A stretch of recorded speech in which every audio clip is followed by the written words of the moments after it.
बच्चों, आज के इस हिंदी के वीडियो में सभी का स्वागत है। आज हम लोग कक्षा 8 की हिंदी की पुस्तक वसंत भाग 3 का पाठ 2 पुनरावृत्ति करने जा रहे हैं। इसमें हम लोगों ने कहानी से के अंतर्गत दिए गए 4 प्रश्नों को पूरा किया था और आज हम लोग 5वें प्रश्न से शुरू करेंगे। चौथा प्रश्न था, बदलू के मन में ऐसी कौन सी व्यथा थी जो लेखक से छिपी न रह सकी। तो बदलू तो लाख की चूड़ियाँ बेचा करता था। अचानक मशीनी युग आने से उसका काम ठप हो गया और कांच की चूड़ियाँ अधिक बिकने लगी और काम बंद होने से वह बेरोजगार हो गया और बदलू के मन में रोजगार छिन जाने की व्यथा थी जिसे वह लेखक के सामने छिपा न सका। और अब अगला प्रश्न है, मशीनी युग से बदलू के जीवन में क्या बदलाव आया। तो यहाँ पर उत्तर 5 हम लोग करेंगे। मशीनी युग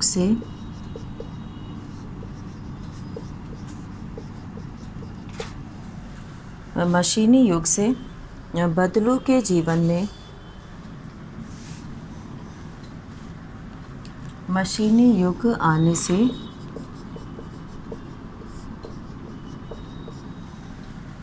बदलू का जीवन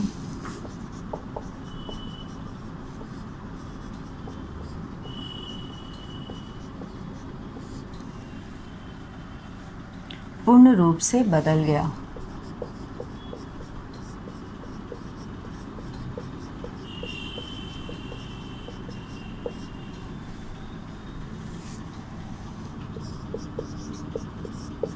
मशीनी युग आने से बदलू का जीवन पूर्ण रूप से बदल गया। कांच की चूड़ियों का चलन बढ़ जाने से कांच की चूड़ियों का चलन बढ़ जाने से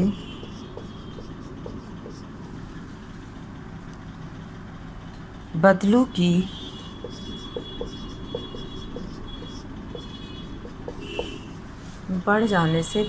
की लाख की चूड़ियाँ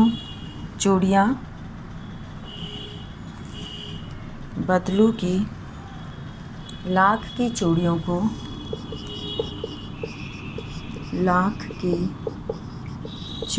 को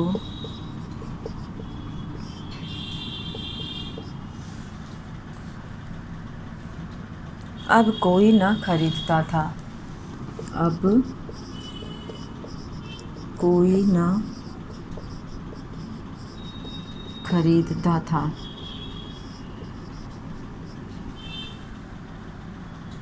उसका मनिहारी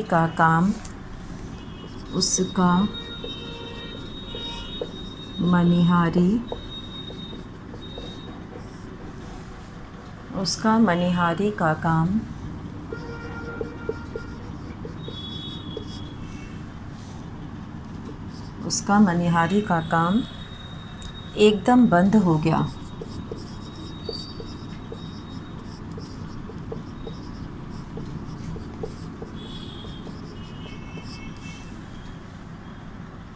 वह बीमार रहने लगा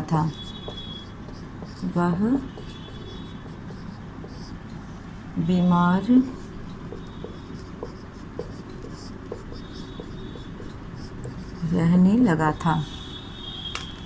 उसका शरीर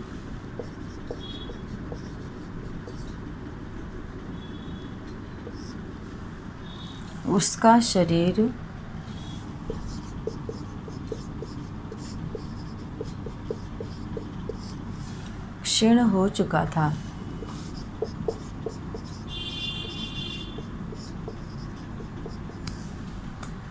उसके हाथों और माथे पर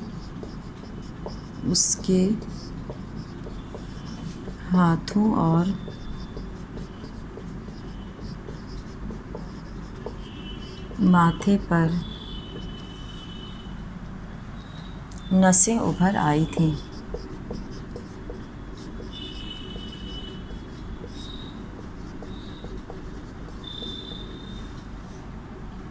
नसें उभर आई थीं।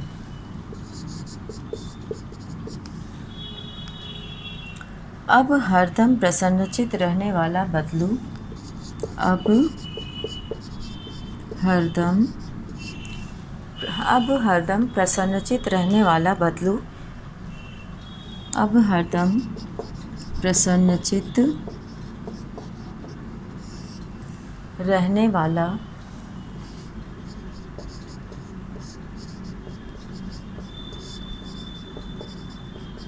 बदलू मन ही मन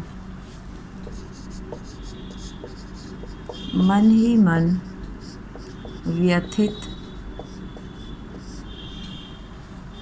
रहने लगा।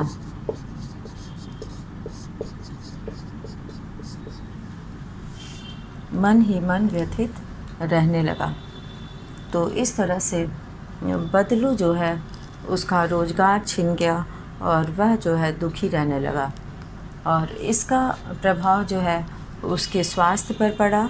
वो जो है बीमार रहने लगा और उसके हाथों और माथे पर नसें उभर आईं। तो इस तरह से हरदम खुश रहने वाला बदलू अब मन ही मन दुखी रहने लगा था।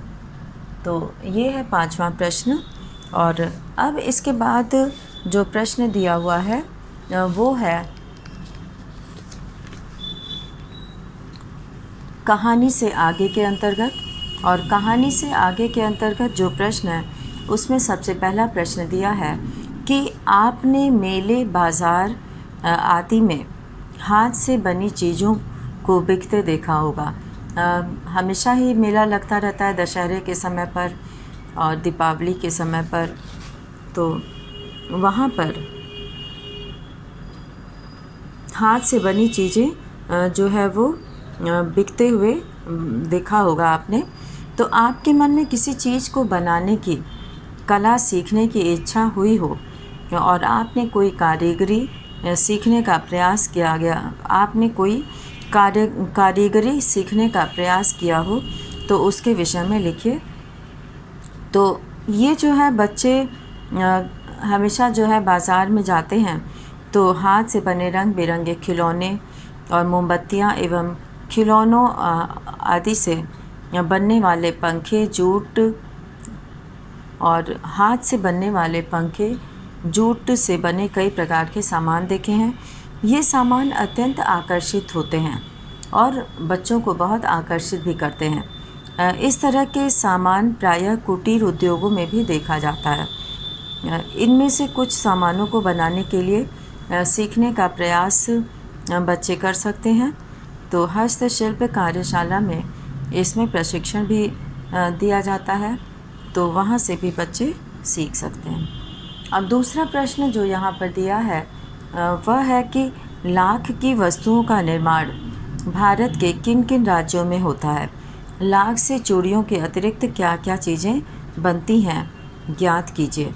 तो यहाँ कहानी से आगे के अंतर्गत जो पहला प्रश्न दिया है वो बच्चे खुद से करेंगे, और जो दूसरा प्रश्न है कहानी से आगे के अंतर्गत, तो इसमें जो है इसे लिखा जा सकता है कि ये कहाँ कहाँ जो है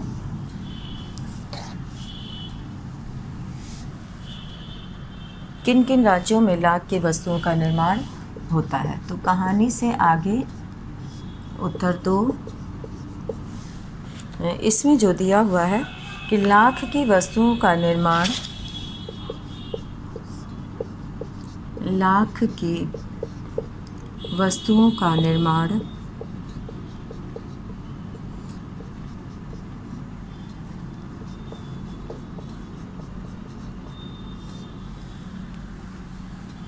राजस्थान,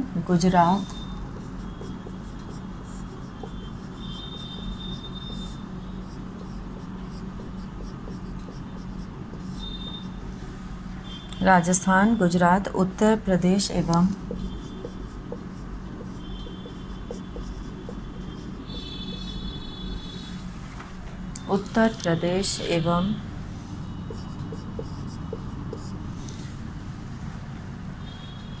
कर्नाटक प्रदेशों में होता है।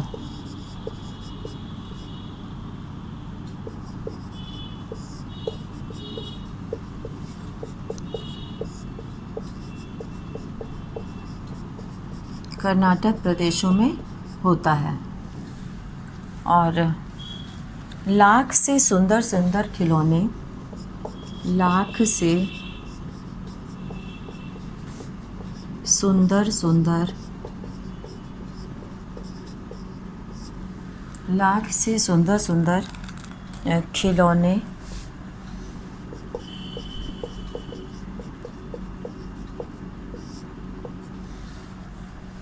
घर की सजावटी वस्तुएं,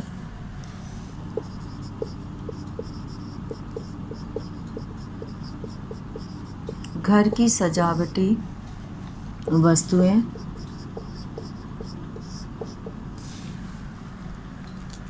आभूषण, मूर्तियाँ, आभूषण, मूर्तियाँ, चूड़ियाँ,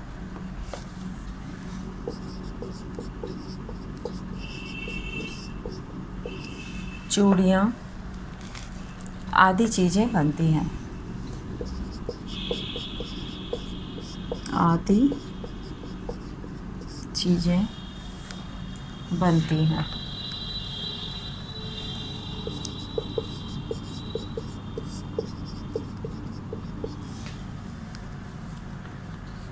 तो इस तरह से यहाँ पर लाख जो है भारत के कई प्रदेशों में इसका उपयोग होता है और उससे बहुत सारी चीज़ें बनाई जाती हैं। अब हम लोग यहाँ पर अनुमान और कल्पना के प्रश्नों को पढ़ेंगे।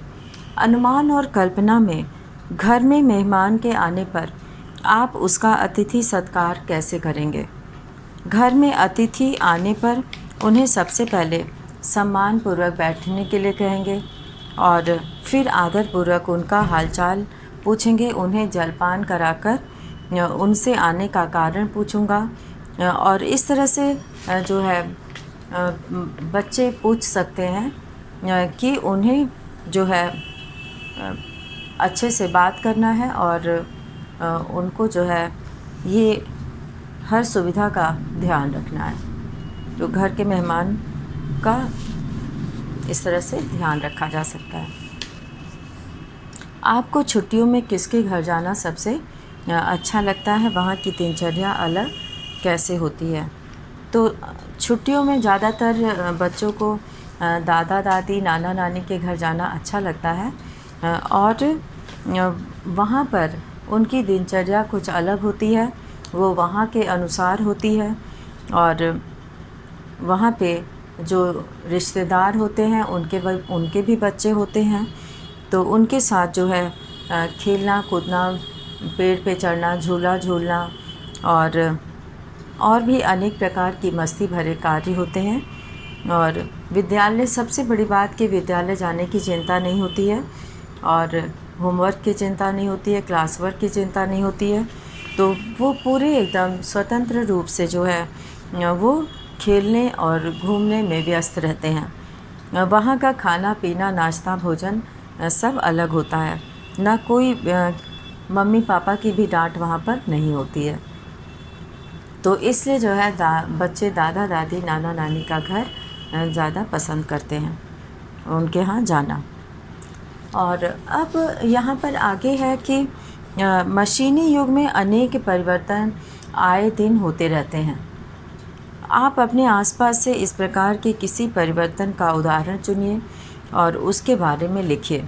तो मशीनीकरण के कारण छोटे बड़े बहुत से परिवर्तन हुए हैं और इससे जो है अधिकांश काम जो पहले मनुष्य किया करता था और मशीनों के आने से अनेक लोगों का रोज़गार भी छिन गया है और हमारे जो है आसपास भी ये सारी चीज़ें देखने को मिलती हैं। जो काम पहले जहाँ पर खेतों में अधिकांश काम बैलों तथा हाथों से होता था, किंतु आजकल खेती का ज़्यादातर काम ट्रैक्टर और जो है बुआई का काम, बहुत सारे सीड ड्रिल एवं अन्य काम मसलन छिड़काव, कटाई हार्वेस्टिंग मशीन से तथा मढ़ाई का काम थ्रेशर से करके भूसा तथा अन्य चीज़ें जो है वो उसी से मशीनों से ही होता है।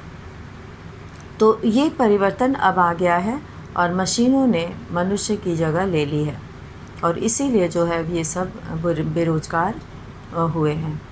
बाज़ार में बिकने, अब चौथा प्रश्न जो यहाँ पर दिया है कि बाज़ार में बिकने वाले सामानों की डिज़ाइनों से हमेशा परिवर्तन होता रहता है। आप इन परिवर्तनों को किस प्रकार देखते हैं? तो बाज़ार में जो सामान बिकते हैं उसमें हमेशा कुछ न कुछ नया डिज़ाइन, कुछ न कुछ नई कलात्मक चीज़ें आ जाती हैं। तो ये जो है बाज़ार में अनेक प्रकार के सामान बिकते हैं जिनमें खाने पीने के अलावा जो है साज सज्जा, कपड़े, खिलौने एवं पहनने ओढ़ने के कपड़े भी होते हैं। बाज़ार में असीमित मात्रा में उपलब्ध हैं सारी चीज़ें, तो लोगों की रुचि, आवश्यकता तथा उनकी आय देखकर वस्तुएं बनाई जाने लगी हैं। नए डिज़ाइनों एवं फैशनों के सामान बाज़ार में प्रचुर मात्रा में उपलब्ध हैं और इस प्रकार जो है यहाँ पर सभी बच्चे जो अपने आसपास देखते हैं, जो समाज में देखते हैं, जो बाज़ार में देखते हैं, जहाँ पे कि अलग अलग चीज़ें कुछ कुछ समय के अंतराल पर नए नए फैशन की चीज़ें आ जाती हैं, तो लोगों को उसके प्रति बहुत रुझान होता है और वे उसे ख़रीदना चाहते हैं। तो ये जो है परिवर्तन जो है मनुष्य को खुशी भी देता है और जल्दी जल्दी चीज़ें बदलने से मनुष्य को जो है पहले की चीज़ें पड़ी रह जाती हैं और फिर नया फैशन आ जाता है।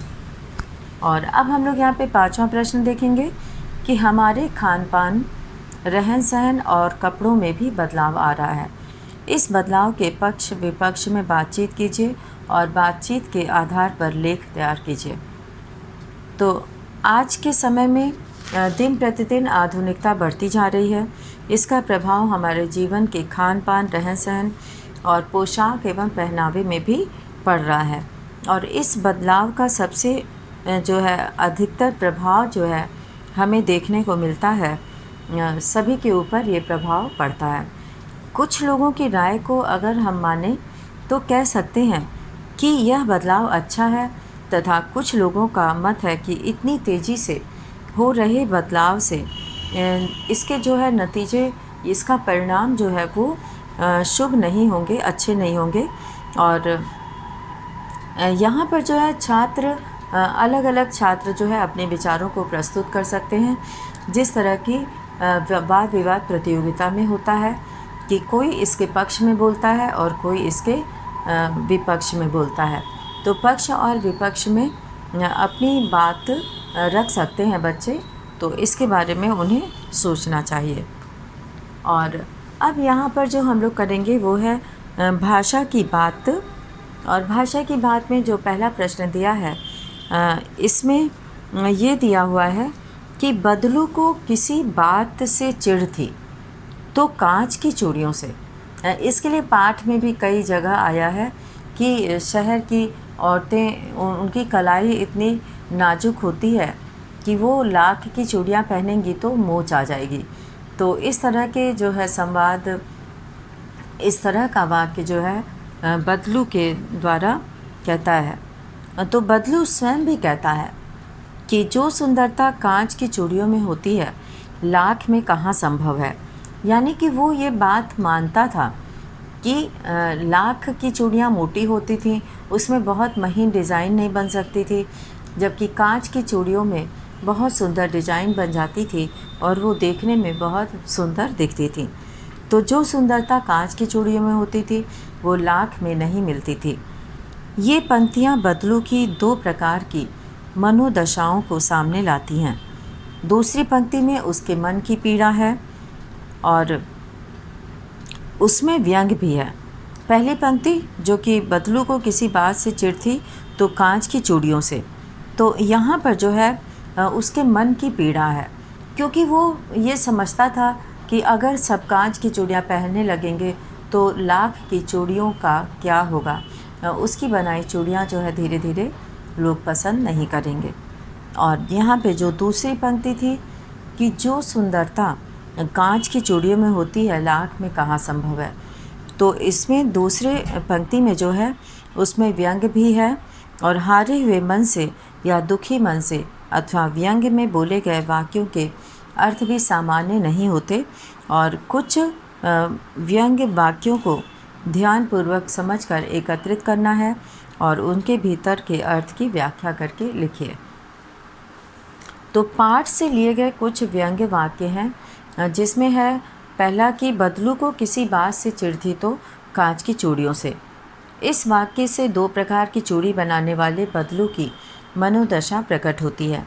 इस वाक्य में उसके मन की पीड़ा है और जिसमें मशीनी युग का प्रचलन बताया गया है, जिसमें उस जैसे कारीगर का रोजगार छीना जा रहा है और ये कांच की चूड़ियाँ उसके मन को आघात एवं पीड़ा पहुंचा रही हैं।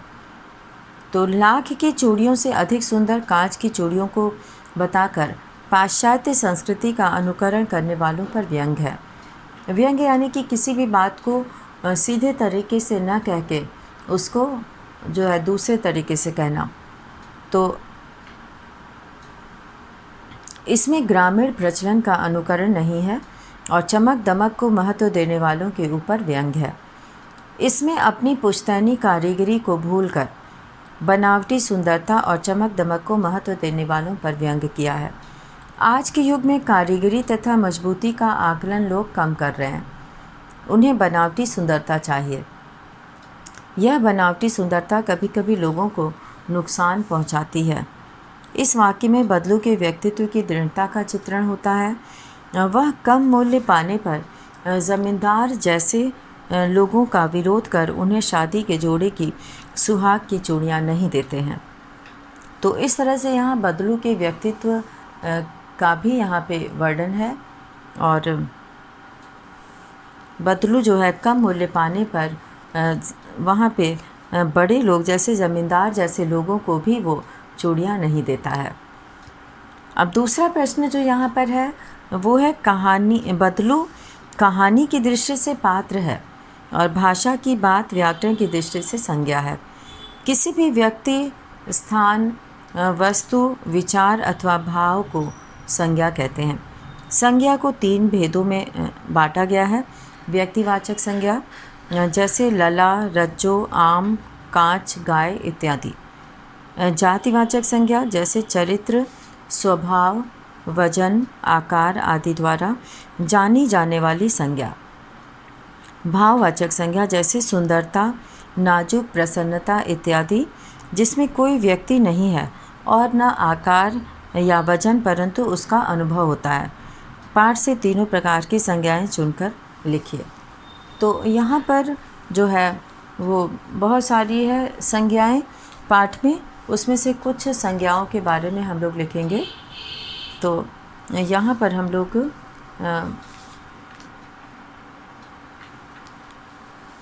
भाषा की बात का करेंगे।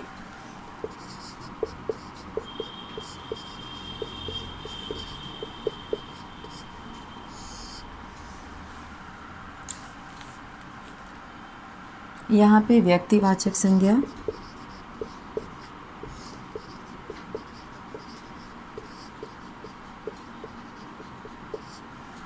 ये उत्तर 3 है।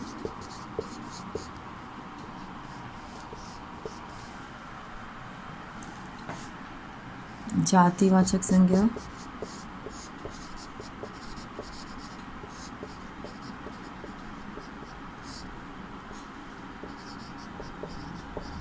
और भाववाचक संज्ञा।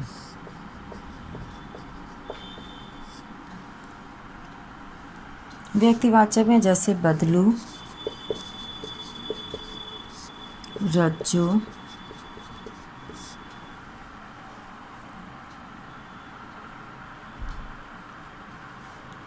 यहाँ पर बदलू, रज्जू,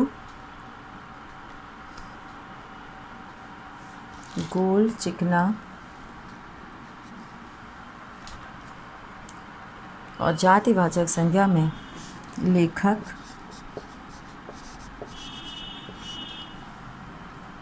बेटी, गांव, शहर, भाववाचक संज्ञा जैसे सुंदरता,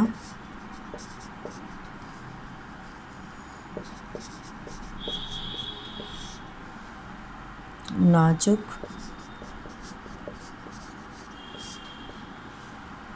प्रसन्नता,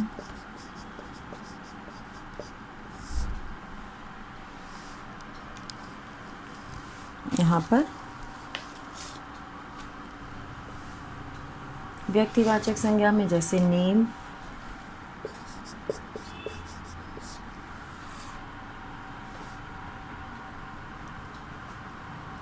आम,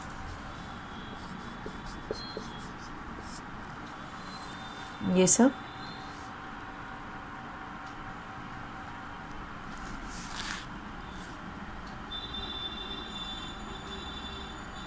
मोच।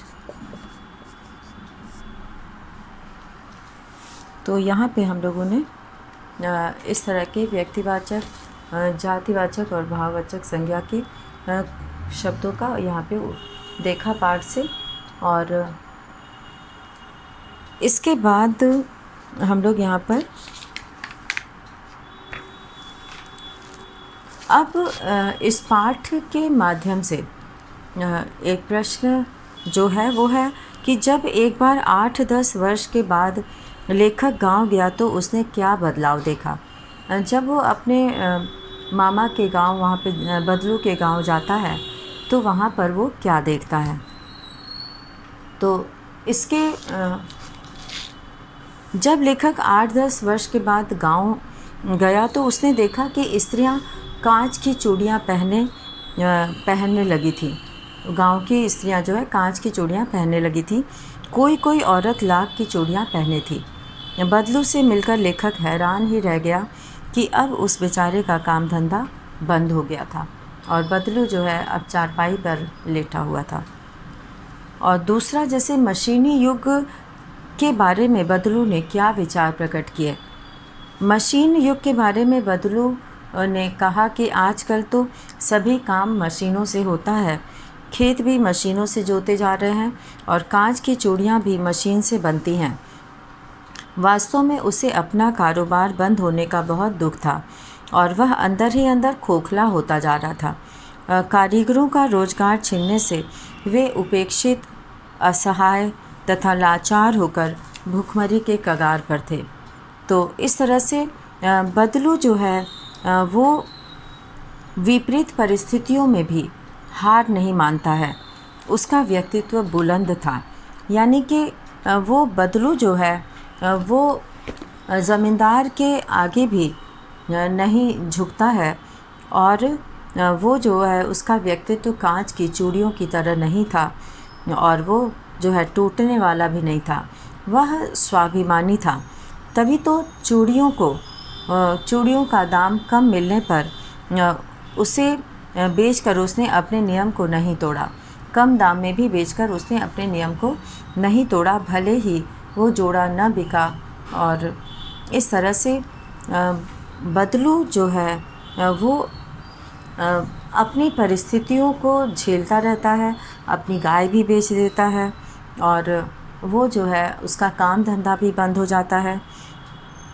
तो इस बीच जो है वह लेखक जब इन सब चीज़ों को जानता है तो वह जो है बदलू से पूछता है, लेकिन बहुत सारी बातें जो है वो लेखक देख के भी समझ जाते हैं कि बदलू को जो है आधुनिक युग में मशीनीकरण का प्रभाव बहुत ज़्यादा बदलू पर दिखाई देता है और जिसके परिणाम स्वरूप छोटे उद्योग यानी कि हाथों से काम करने वाले कारीगर बेरोजगार होते जा रहे हैं और इससे पैतृक धंधे भी समाप्त होते जा रहे हैं।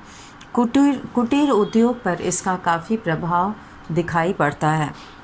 तो यहाँ पर जो है लेखक अपने बचपन से लेकर बड़े होने तक उसने जो भी देखा और बदलू काका के माध्यम से उसे उन्होंने व्यक्त किया कि आज वास्तव में बहुत सारे ऐसे उद्योग धंधे हैं जो पहले जो है पीढ़ी दर पीढ़ी लोग किया करते थे, वो आज धीरे धीरे बंद हो रहे हैं।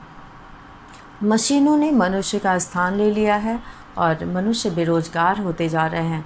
इस पर लेखक ने बहुत ही सुंदर ढंग से जो है प्रकाश डाला है और इस कहानी के माध्यम से ये जानने को मिला कि किस प्रकार व्यक्ति जो है अपने धंधे से पीछे हो जाता है और नई नई आधुनिक चीज़ें सामने आती हैं और पुरानी चीज़ें जो है लोग पसंद नहीं करते। तो इस तरह से समाज में ये परिवर्तन चलता ही रहता है और नई नई चीज़ें आती रहती हैं जिसे लोग ज़्यादा पसंद करते हैं।